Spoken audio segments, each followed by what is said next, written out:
আসসালামু আলাইকুম সুপ্রিয় শিক্ষার্থীবৃন্দ, আলফা পাই চ্যানেলের পক্ষ থেকে জানাই শুভেচ্ছা ও অভিনন্দন। আমি মোহাম্মদ তফিজুল ইসলাম, তোমাদের অনলাইন শিক্ষক, আরও একটি নতুন ভিডিও নিয়ে তোমাদের সম্মুখে উপস্থিত হয়েছি।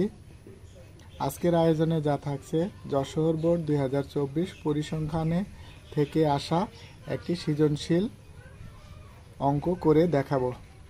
তাহলে শিক্ষার্থী বন্ধুরা, আমরা 7-এর কতে যেটা বলা হয়েছে, শ্রেণীব্যাপ্তির 7 ধরে গণসংখ্যা নিবেশন সারণী তৈরি করো। তো গণসংখ্যা নিবেশন সারণী তৈরি করতে গেলে টেবিলের বাইরে থাকবে দুইটা, একটা লিখতে হবে পরিসর আর একটা লিখতে হবে শ্রেণী সংখ্যা, আর টেবিলের ভেতরে থাকবে 3টা। এই মোট হলো 5টা। এই 5টা নিয়ে গণসংখ্যা নিবেশন সারণী তৈরি হবে। তাহলে শিক্ষার্থী বন্ধুরা, আমরা কথা না বাড়িয়ে আমরা মূল আলোচনাতে ফিরে যাই। তাহলে এখানে আলোচনা, আচ্ছা, এখানে 11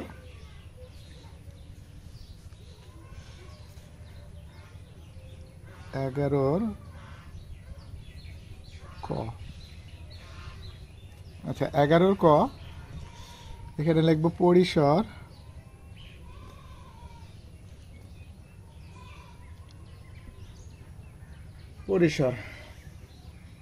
তার পরিসর সবচেয়ে বড় কোনটা? আমরা চেয়ে বড় হলো 91, আর ছোট না, তাহলে আমাদের এখানে 36 লিখতে হবে। সবচেয়ে ছোট হলো 36, যোগ হলো 1। তাহলে আমাদের 36 থেকে যদি আমরা এটা বিয়োগ করি, দেখি আমরা ক্যালকুলেটর দিয়ে, তাহলে আসে কত? 91 মাইনাস 36, আচ্ছা এই হলো 55 যোগ 1, তাহলে কত হবে? 56। আচ্ছা শিক্ষার্থী বন্ধু, আমাদের এইবার বের করতে হবে শ্রেণী সংখ্যা। তাহলে আমরা একটু লিখি শ্রেণী সংখ্যা।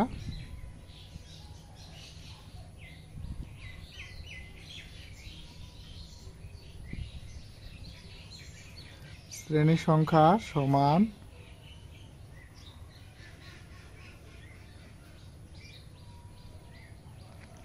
পরিসর ভাগ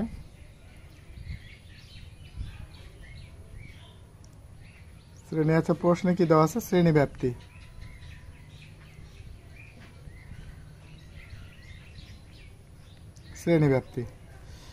তাহলে এখানে পরিসর কত পেলাম? 56 ভাগ শ্রেণী ব্যাপ্তি কত দেওয়া আছে? 7।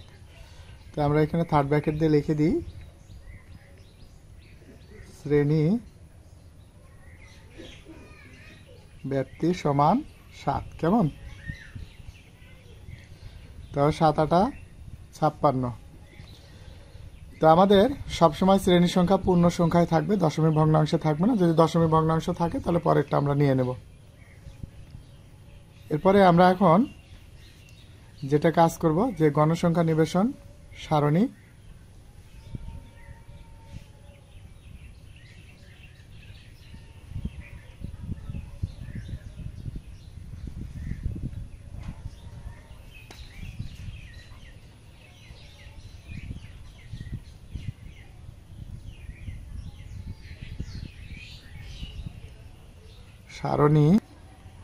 তাহলে আমাদের 8টা, আর লেখার জন্য 9টার জন্য আমাদের লেখার জন্য একটা দিয়ে মোট হলো 9টা। 9টার জন্য আমাদের 10টা রেখা টানতে হবে। তাহলে আমরা একটু 10টা রেখা টানি।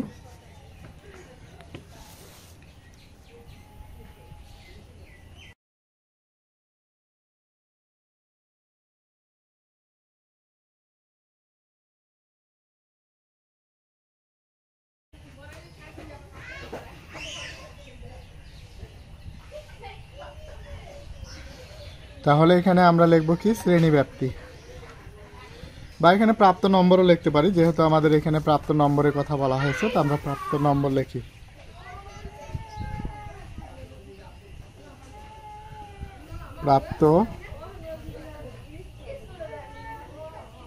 প্রাপ্ত নম্বর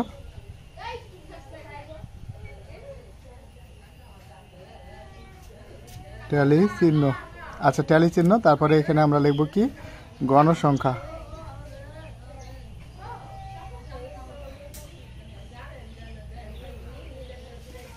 আচ্ছা, তো আমাদের এখানে একটা হিসাব হলো কি, অনেকে আবার এই যে দেখা গেছে 30 থেকে স্টার্ট করে, 31 থেকে স্টার্ট করে বা 36 থেকে স্টার্ট করে, সেটা কিভাবে আমরা বের করব? তাহলে এখানে আমরা লিখব কি শ্রেণী ব্যাপ্তি, বা এখানে প্রাপ্ত নম্বরও লিখতে পারি, যেহেতু আমাদের এখানে প্রাপ্ত নম্বরের কথা বলা হয়েছে, তো আমরা প্রাপ্ত নম্বর লিখি।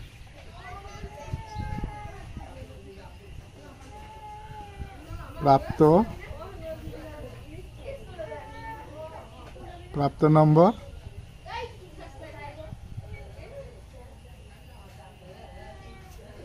ট্যালি চিহ্ন। আচ্ছা, ট্যালি চিহ্ন, তারপরে এখানে আমরা লিখব কি গণসংখ্যা।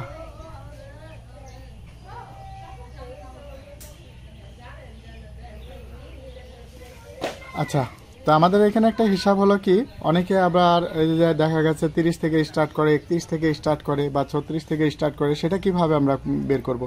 সেটা বের করার একটা পলিসি হলো এই 8 শ্রেণী সংখ্যা 8 গুণ হলো 7 যোগ হলো সর্বনিম্ন কত আছে 36, আর বিয়োগ হলো সর্বোচ্চ হলো 91। তাহলে আমরা ক্যালকুলেশন করে দেখি।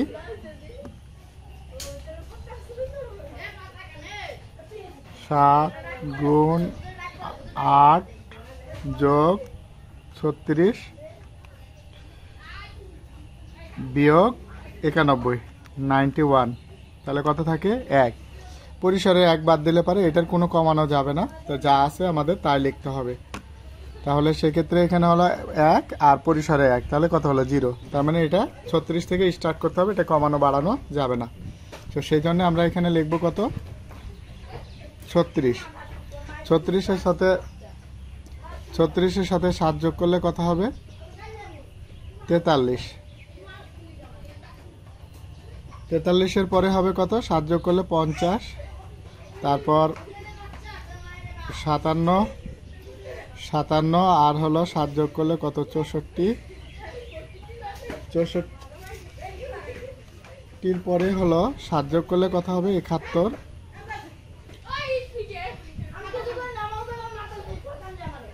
78,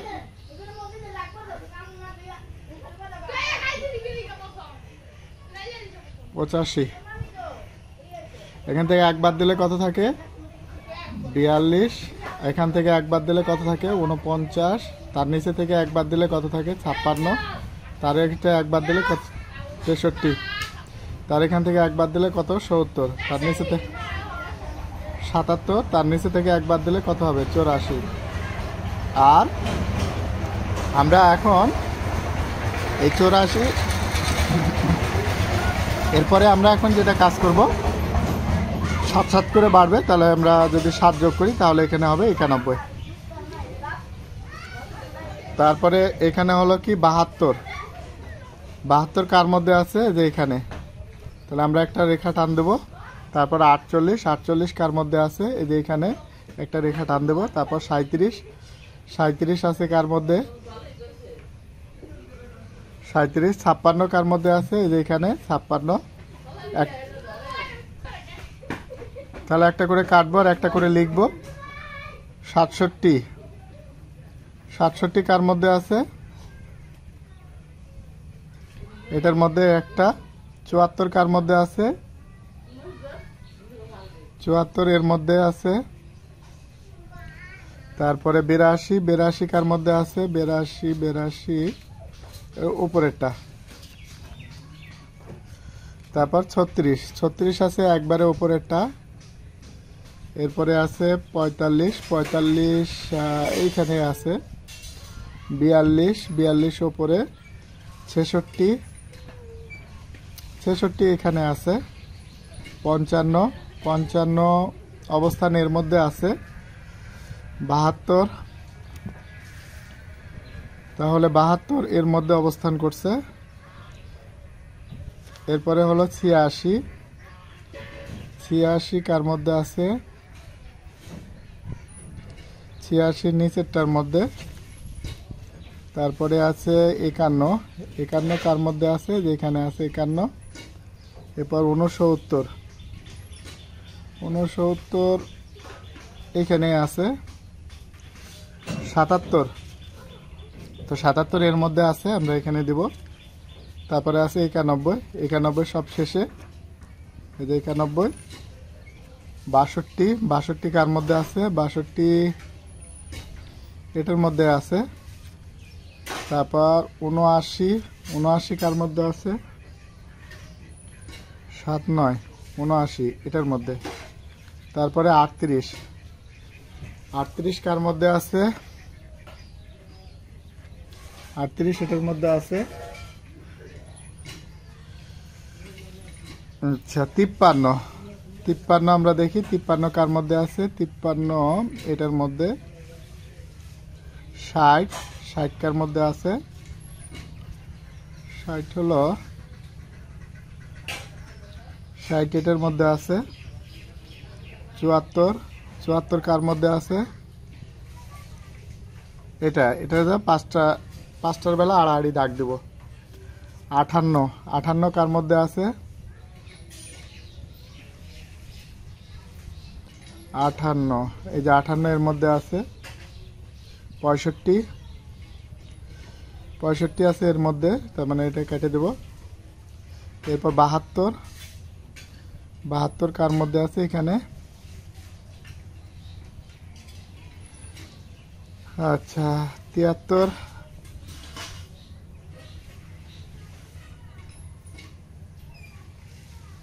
73 এর মধ্যে আছে। আচ্ছা 73 এর মধ্যে আছে। তারপর 56, 56 কার মধ্যে আছে? এই যে এখানে। এরপরে 42, 42 কার মধ্যে আছে? যে উপরে। 85, 85 নিচে আছে। এরপর 54, সর্বশেষ 54, 54টা আছে 54, 54 এর মধ্যে আছে।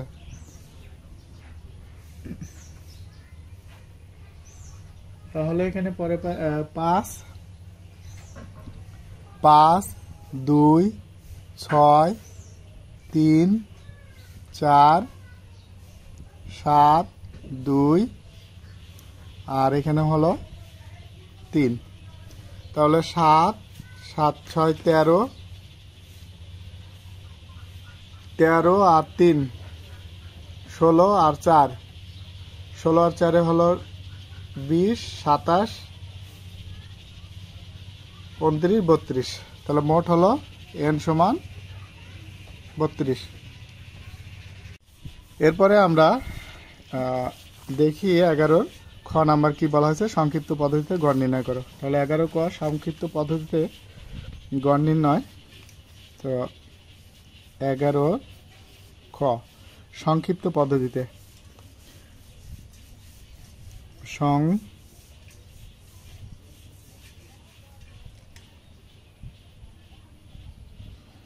পদ্ধতিতে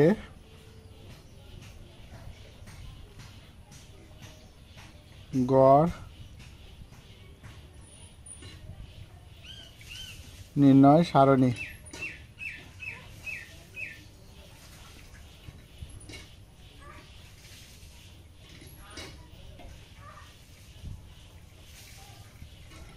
নিম্নরূপ। তাহলে আমরা 10টি রেখা টানবো।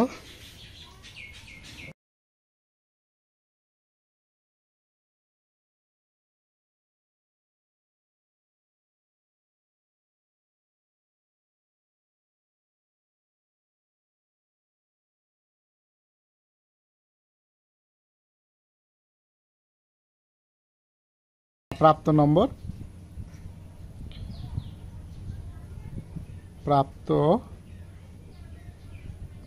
প্রাপ্ত নম্বর আর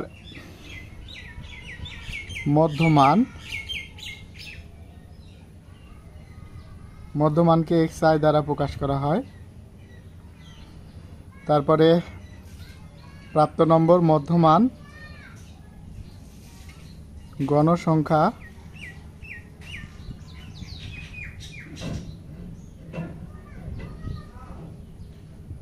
fi, ধাপ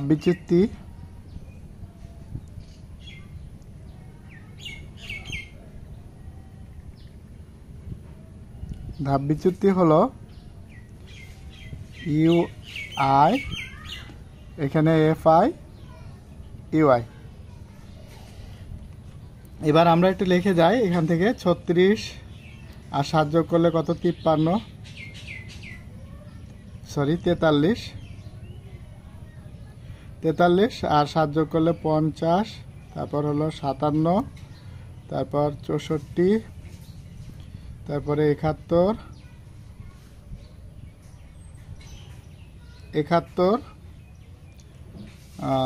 তারপর 78, এরপরে আছে 85, নিচে থেকে 1 কমালে 42, তার থেকে 49, তার থেকে যদি 1 কমাই তাহলে 56, এখান থেকে কমালে 63, আর এখান থেকে এটা কমালে হলো 70, তারপরে এখানে হলো 77, তারপর আর হলো এখান থেকে কমালে কত 84, আর এখানে 7 যোগ করলে কত হবে 91। এই তার মধ্যমান আমাদের বের করতে হবে শিক্ষার্থী বন্ধু। তাহলে মধ্যমান আমরা কিভাবে নির্ণয় করব? আমরা এই ক্যালকুলেটর ব্যবহার করে মধ্যমানটা নির্ণয় করব। তো মধ্যমানটা এখানে এই 36 প্লাস 42 ইকুয়াল টু ভাগ 2, তাই কত আসছে 39। তো আমাদের এখানে হলো 39, এর সাথে যদি 7 যোগ করি তাহলে কত হবে 46। আচ্ছা যোগ 7, হ্যাঁ 46 এর সাথে 7 যোগ করলে হবে 53, 53 সাথে 7 যোগ করলে পারে হবে কত 60, 67, 74, তারপর হলো 81, যেহেতু আমাদের শ্রেণী ব্যবধান 7 7 করে বাড়বে, আর হলো 88। এরপরে আমরা এখন এটা যে কাজটা করব, এখানে গণসংখ্যাগুলো আমরা দেখে দেখে উঠাই দেব। তো আমাদের প্রথম গণসংখ্যা কত দেওয়া আছে 5, এই যে আমরা একটু 5 দেখি, এই 5, তারপরে 2, 6, 3, 4, 7, 2, পরবর্তী হলো 3। আচ্ছা ধাপ বিচ্যুতি বের করার নিয়ম হলো আমরা এই উভয় পক্ষ থেকে এক জোড়া করে ঘর বাদ দেবো, এটা বাদ, এটা বাদ, তারপরের জোড়া বাদ। এখন থাকলো মাঝামাঝি ঘর হলো দুইটার মধ্যে যেটার গণসংখ্যা বেশি সেটার মধ্যেই আমরা এই 0 নিব, যেহেতু এখানে 4 বেশি তাই উপরে হবে -1, -2, -3, -4। তারপরে আমরা এখন এখানে লিখব 1, এই জায়গায় লিখব 2, আর এই জায়গায় হলো 3। এখন 4 5 20, -20, -6, -12, -3, এটা 0 গুণ করলে 0, 7 কে 7, 2 দুগুণে 4, আর 3 3 9। তাহলে মোট গণসংখ্যা আমাদের এখানে কত হবে? মোট গণসংখ্যা হলো 32, আর এটা হলো সামেশান FI EY। তাহলে মোট আমরা কিভাবে করব শিক্ষার্থী বন্ধু? আমরা এখানে ক্যালকুলেটর ব্যবহার করব। সেটা হলো যে মাইনাস লিখি -20, -20, -6, -12, -3। আচ্ছা যোগ 0 বিয়োগ যোগ করলেও যা, না করলেও তাই, একই কথা, 0 ছাড়াই করব। 7 যোগ 4 যোগ 9, তাহলে -21। এরপরে শিক্ষার্থী বন্ধু আমরা যে সূত্রটা জানি সেই সূত্রটা আমরা লিখব, যে আমরা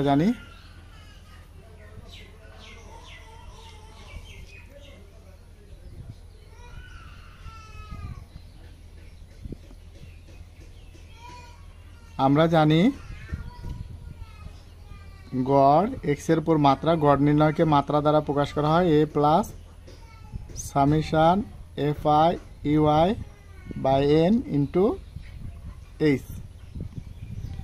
আচ্ছা তাহলে এখন এই a আমরা এই 0 বরাবর যে মধ্যমানটা আছে সেটাই হলো a, তাহলে এটা a হলো আমাদের এখানে 67, তারপর প্লাস সামেশান FI EY হলো -21 বাই n হলো 32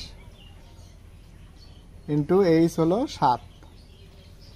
তো আমরা এখন এই হলো 67 আর প্লাস মাইনাসে মাইনাস, এই 7 দিয়ে যদি এটারে গুণ করি, 7 একে 7, 7 দুগুণী 14 বাই 32।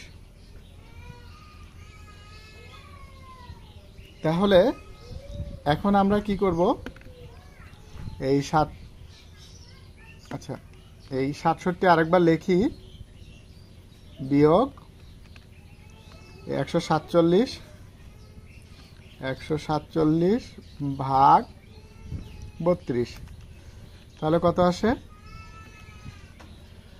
এই 4.59। এখন যদি আমরা 67 থেকে যদি আমরা এই 4.59 বাদ দিই, তাহলে আমাদের এখানে আসবে কত? 62.41। তাহলে আমরা এখানে লিখতে পারি নির্ণেয় গড়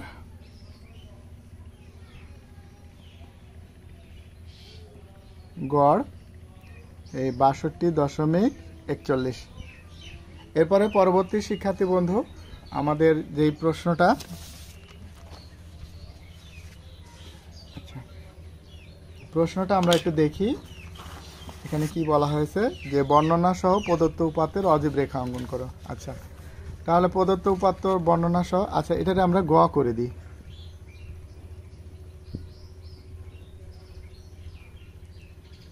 গ, আচ্ছা 11 গ। তো সেক্ষেত্রে আমাদের এখানে যেহেতু অজীব রেখা অঙ্কন করতে হবে, তাহলে আমরা অজীব রেখাটা অঙ্কন করার জন্য আমরা যে কাজটা করব,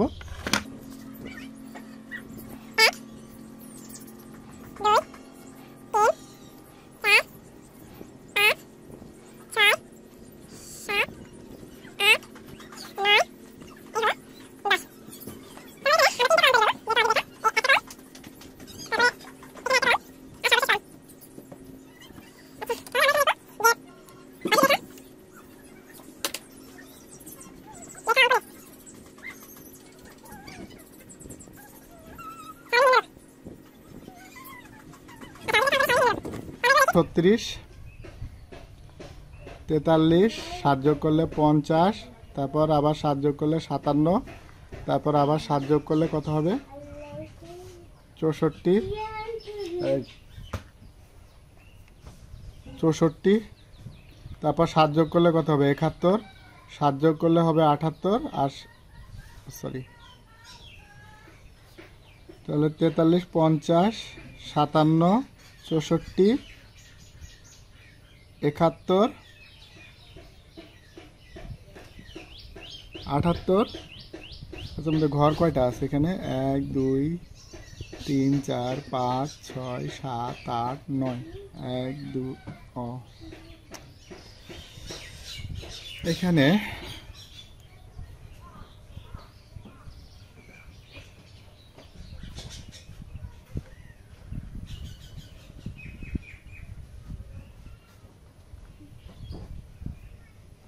তাহলে এখানে লিখবো কি? প্রাপ্ত নম্বর, প্রাপ্ত নম্বর। এরপর হলো 36, তারপরে হলো 43, তারপরে 50, 57, 64, 71, 78, আর হলো 85। তারপরে এখান থেকে 1 কমালে কত হবে? 42, তারপরে এখান থেকে 1 কমালে কত হবে? 49, এখান থেকে 1 কমালে কত হবে? 56, এখান থেকে 1 কমালে 63, এখান থেকে 1 কমালে হলো 70, এখান থেকে 1 কমালে 77, আর এখান থেকে 1 কমালে হলো 84, আর 7 যোগ করলে হবে 91। এবার এখানে আমরা লিখব কি? যে গণসংখ্যা,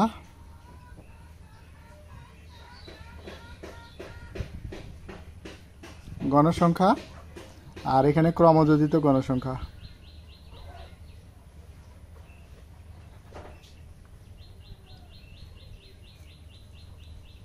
আচ্ছা ক্রমযোজিত গণসংখ্যা, গণসংখ্যা কত আছে? 5। আমরা একটু দেখি, এই 5 2 6 3 4 7 2 3 2 3 এই হলো 5 আর 2 যোগ করলে কত হবে 7 13 16 20 27 29 32 তার ক্রমযুক্ত গণসংখ্যা কিভাবে নির্ণয় করবো এই 5 এর 5 আর 5 এই আড়াআড়ি যোগ করবো 5 আর 2 যোগ করলে 7 7 আর 2 13 13 আর 6 13 আর যদি আমরা 3 যোগ করি তাহলে 16 16 আর 4 20 20 আর হলো 7 আড়াআড়ি যোগ করবো 27 এটা হলো এখন আমাদের যেহেতু আমাদের এখানে বলা হয়েছে বর্ণনা সহ তো আমরা একটু দেখি এই যে বর্ণনা এখানে যেহেতু বর্ণনার কথা বলা হয়েছে সেই জন্য আমরা বর্ণনাটা লিখব তো বর্ণনা আমাদের যেহেতু আমাদের যদি শ্রেণী ব্যবধান 10 হয় তাহলে 2 একক নিব আর শ্রেণী ব্যবধান 5 হয় 1 একক আর শ্রেণী ব্যবধান 10 এবং 5 দুটার যদি কোনোটাই না থাকে তাহলে শ্রেণী ব্যবধান যত দেওয়া থাকবে তত সমান 5 ঘর লিখব কথাটা একটু বুঝতে অসুবিধা হচ্ছে তারপর আমরা লেখার সময় বলি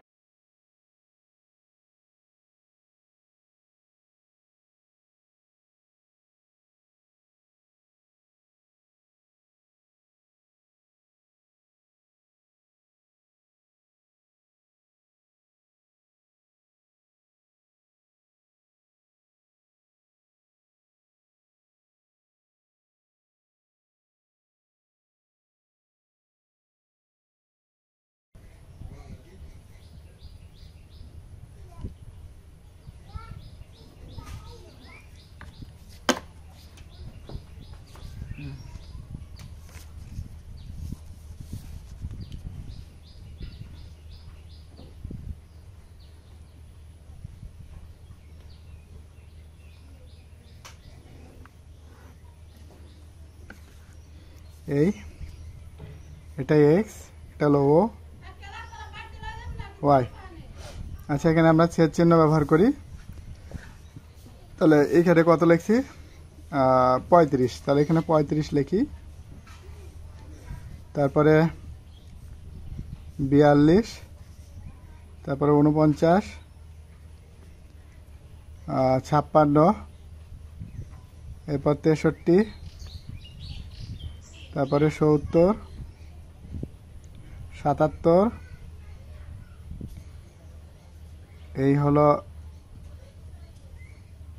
84 91 এরপরে শিক্ষার্থী বন্ধু আমাদের এখানে যেহেতু আমরা ওয়াই অক্ষ বরাবর 2 একক সমান 1 ঘর ধরছি তারপরে এখানে 5 হবে না এখানে হবে 10 20 30 40 50 60 আচ্ছা এখন 5 এর অর্ধেক আমাদের একটু হিসাবটা বুঝে নিই যে 2 একক সমান 1 ঘর যদি হয় তাহলে 1 একক সমান কত হবে হাফ ঘর আর যদি আমাদের এখানে 5 একক হয় তাহলে 5 একক সমান হলো হাফ গুণ 5 তাহলে কত হলো আড়াই ঘর তো প্রত্যেকটা ওই অর্ধেক অর্ধেক করে হবে তার মানে আড়াই ঘর হলে এখানে কত হবে এই যে এই 2 ঘর আর এই একটা ঘরের অর্ধেক আড়াই ঘর এখানে হলো 7.5 7 যদি হয় তাহলে 3.5 এই হলো 3 আর একটা ঘরের অর্ধেক 3.5 তারপরে 8 16 অর্ধেক 8 5 6 7 8 তারপরে হলো 10 এই যে 20 এর অর্ধেক 10 তাহলে এখানে হবে 10 এরপরে 27 আচ্ছা 13 13.5 হবে 10 11 12 13 আর একটা ঘরে অর্ধেক 13.5 তারপরে 29 15 14.5 হবে তাহলে এইখানে আমরা এই হলো 14 আর একটা ঘরে অর্ধেক 14.5 আর এখানে 16 ঘর হলে আমাদের যেটা হবে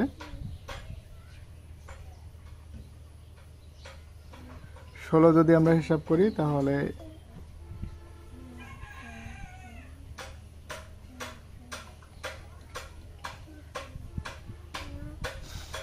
আচ্ছা তাহলে 16 হলে এই হলো 10, 15 আর 1 16।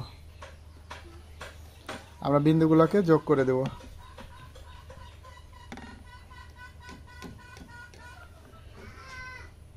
এভাবে আমরা যোগ করে দেব।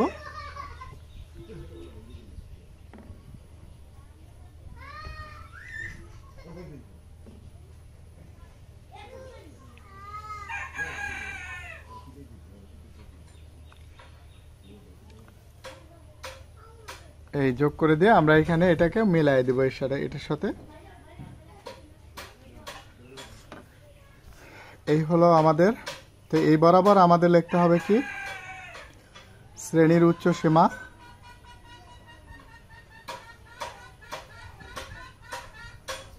আর এই বরাবর লিখতে হবে ক্রমযোজিত গণসংখ্যা।